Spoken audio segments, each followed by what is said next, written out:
Recommendation చేస్తాం, మీ సలహాలు కూడా ఇవ్వాలి. రైతు భరోసా ఎట్టు ఇవ్వాలి?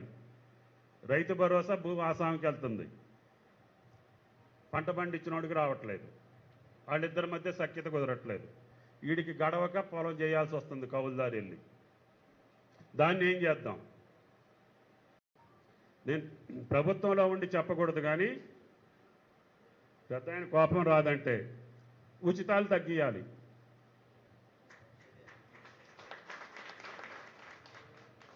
ఆ ఉచితం ఎవరికి ఉండాలంటే అర్హుడికి ఉండాలి, అర్హుడికి ఉండాలి, నిరుపేదకు ఉండాలి. తినటానికి తిండి లేనివాడికి బియ్యం ఇవ్వాలి, అమ్ముకున్నోడికి ఇస్తారా మీరు? ఎన్టీ రామారావు 3 రూపాయలు ఉన్నప్పుడు 2 రూపాయలకి ఇస్తే దేవుడు అన్నారు. ఇప్పుడు 60 రూపాయలు ఇస్తే కూడా ఉచితంగా ఇస్తారా మీరు?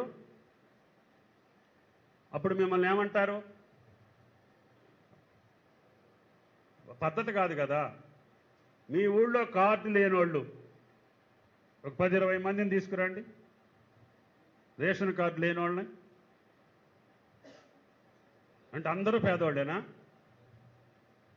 ఈ తెలంగాణ కుటుంబాలే 1,10,00,000 కుటుంబాలు. మీ కార్డులు వచ్చి 1,25,00,000. అంటే పక్క రాష్ట్రాల కూడా ఉన్నాయి ఇక్కడ కార్డులు.